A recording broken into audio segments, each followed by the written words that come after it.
Welcome. So this is an overview of restorative practices.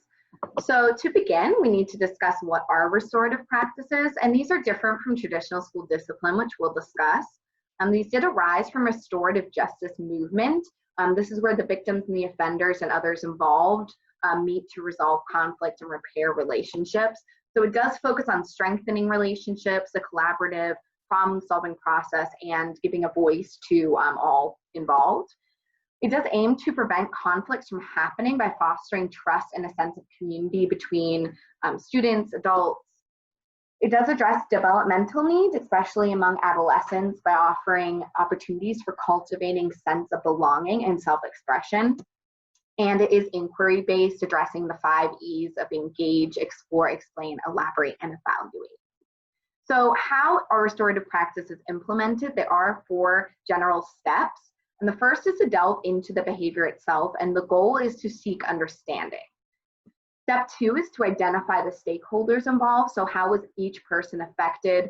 This is the cognitive process of empathy development. Again, very important for students and to teach students in school.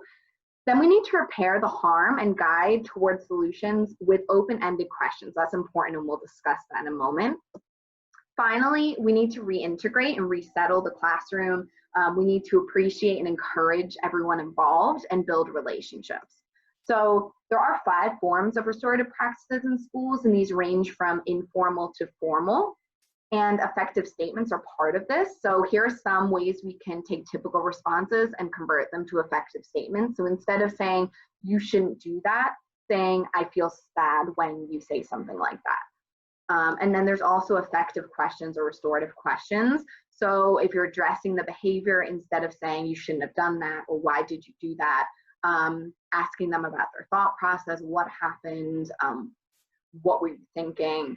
For those affected, saying what has been the hardest thing for you, how did this impact you, things like that. So restorative circles are very central to restorative practices, and these are used for building classroom communities, teaching social skills, problem solving. And here are some examples. There's many of them. They can be used to address a behavioral issue, but that's not the only time they should be used if it's going to be effective. They could be used to discuss expression of emotions or maybe some calming strategies. You could talk about kindness. How can we show kindness to others and make a discussion about that? Talking about problem solving conflicts. And oftentimes in a circle, you'll see teachers using an object like this, maybe a stuffed animal. For younger students, they can only talk when they're holding the object, maybe a ball that they can pass around, or I've seen a talking wand or a stick. Tips for this, though, are that we need to have a clear goal or outcome. There needs to be a positive tone in the circle. Focus needs to be maintained throughout the discussion. Students are the teacher's allies and the allies of the classroom. So part of this is that everyone has an equal status and everyone needs to sit in the circle. You can see this in this picture. The teacher is sitting in the circle with the students as an equal member. They're not outside of the circle. That kind of provides a judging tone, whether the teacher means to or not.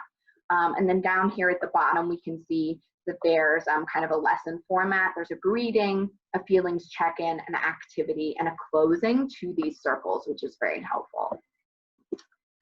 There is praise and pushback, as with many things. So here's some examples of praise from one school. You can see there's a decrease of negative behaviors and then an increase in students feeling safe, and also time in the classroom, which is very important, obviously, for teachers. Some pushback is some teachers say, oh, this won't work for all students.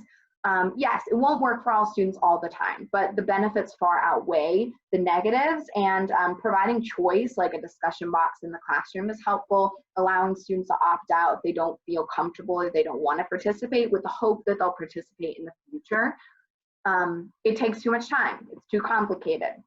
Well, yes, it does take time at first, as many things do, but it does lessen over time. It does get easier. You will see a decrease in negative behaviors over time. So really, it's an investment for the teacher in the beginning of the school year, and then you'll see it help you throughout the year. Teachers saying, I'm a teacher, I'm not a counselor or a social worker. Well, yes, but we're teaching the whole child. So that does involve some counseling, and there's a lot of crossover there. I have too much to do already. What does this have to do with my subject area? Again, we're teaching the whole child. we can't teach our content if there's distractions or issues in the classroom. And does this mean kids just apologize and nothing happens? Good point, but no, consequences should still be assigned, but they should relate to the actions. And the hope, again, is that this helps prevent future instances. So there are many benefits we can see on this wheel, that it promotes belonging, healthy relationships, voice, fair process, ownership, empathy, creates an authentic, meaningful learning environment for students, which is our goal, provides a platform for students and adults to express their ideas.